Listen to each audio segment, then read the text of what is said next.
வணக்கம். நாம் எல்லாருமே எதிர்பார்த்துக்கிட்டு இருந்த டிஎன்பிஎஸ்சி குரூப் 4 2024க்கான அறிவிப்பு ஜனவரி 2024 வெளிவர போகுதுங்க. மொத்த வேக்கன்சி அப்படின்னு பார்த்தீங்கன்னா 10,000க்கும் மேற்பட்ட வேக்கன்சியோட அந்த அறிவிப்பு வெளிவர போகுது. இதற்கான தேர்வு எப்போ நடக்கும் அப்படின்னு சொல்லியிருந்தாங்கன்னா ஜூன் 2024 நடக்கும்னு சொல்லியிருந்தாங்க. மொத்தம் நம்மக்கிட்ட 6 மாதங்கள் டைம் இருக்குது. கிட்டத்தட்ட 180 நாள் 180 டேஸ் நம்மக்கிட்ட இருக்குது. இந்த 180 நாளில் நம்ம என்ன வேணாலும் நம்மளால் சாதிக்க முடியும். ஸோ இதில் நீங்கள் என்ன சார் பண்ணணும் அப்படின்னா, நம்ம வலிமை ஐஏஎஸ் அகாடமியில் பார்த்தீங்கன்னா regular classes, evening classes, morning classes, online and offline classes அவைலபிளாக இருக்குங்க.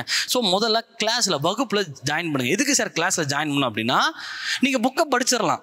எல்லார் கையிலையும் சமச்சீர் புத்தகங்கள் இருக்குது, நிறைய மெட்டீரியல்ஸு இன்டர்நெட்லேயே அவ்வளோ இருக்குது. ஆனால் கேள்வி டிஎன்பிஎஸ்சி அந்த 100 கேள்வி எப்படி கேட்பாங்க பொது தமிழில் யாருக்குமே தெரியாது. ஏன்னா யாருமே அதை அனலைஸ் பண்ணுறது இல்லை. நான் படிச்சுக்கிட்டே இருக்கீங்களே தவிர சரியான பாதையில் நம்ம படிக்கிறோமா? வேகமாக போகிறது முக்கியம் இல்லை, சரியான பாதையில் மெதுவாவது போயிட்டுருக்கணும்.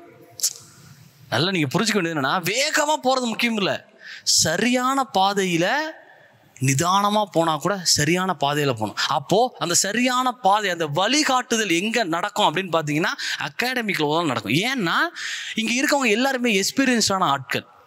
இதுதான் எங்களுடைய வேலையை, எப்படி கொஸ்டின்ஸை ஃப்ரேம் பண்ணுறாங்க இது உங்களால் கண்டுபிடிக்கும். ஏன்னா நீங்கள் 11 சப்ஜெக்ட் படிக்கணும். இங்கே 11 சப்ஜெக்ட்டுக்கும் வெவ்வேறு ஆட்கள் கிளாஸ் இருப்பாங்க. அப்போ ஒவ்வொரு ஆளும் அந்த ஒவ்வொரு சப்ஜெக்டில் எப்படி கொஸ்டின்ஸ் கேட்குறாங்க, எந்த ஏரியாவில் கொஸ்டின்ஸை பிரேக் டவுன் பண்ணுறாங்க, இது எல்லாமே சொல்லி தருவாங்க. அப்படி சொல்லி தரும் பொழுது என்ன நிகழும்?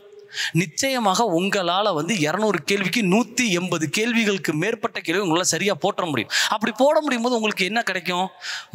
கவுன்சிலிங்கில் first day of counselling first 1 ஹவரில் பிடிச்ச டிபார்ட்மெண்ட் வேலைக்கு எடுத்துக்கலாம், பிடிச்ச இடத்துல வேலை பார்க்கலாம். ஏன்னா அடுத்த 40 வருஷம் 45 வருஷம் அதே டிபார்ட்மெண்ட்டில் வேலை பார்க்க போகிறீங்க. அப்படிங்கிற பொழுது உங்களுக்கு பிடிச்ச டிபார்ட்மெண்ட்டில் நீங்கள் வேலைக்கு சேரணும்.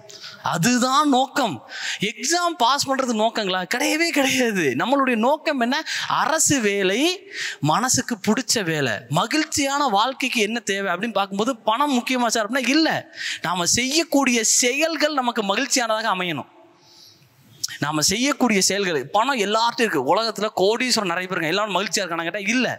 செய்யக்கூடிய செயல், ரத்தன் டாட்டாக்களையும் அவர் மகிழ்ச்சியாக இருப்பார். அந்த மாதிரி தான். அப்போ செய்யக்கூடிய செயல்கள் மூலியமாக நமக்கு ஹாப்பினஸ் கிடைக்கணும். அப்படின்னா நாம் அடுத்த 40-45 வருஷம் ஒரு வேலையை பார்க்க போகிறோம்.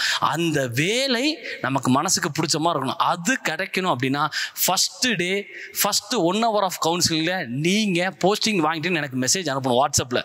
சார் இந்த மாதிரி போஸ்டிங் வாங்கிட்டேன் சார், எனக்கு அதுதான் மகிழ்ச்சி, அதை நோக்கிய பயணத்தில் வலிமை ஐஏஎஸ் அகாடமி சென்று கொண்டிருக்கிறது, எங்களோட சேர்ந்து நீங்கள் பயணிக்கணும்னு நான் ஆசைப்பட்றேன். அதனால நம்ம கிளாஸஸ் அண்ட் டெஸ்ட் பேட்சை நீங்கள் பயன்படுத்திக்கோங்க. தேங்க்யூ.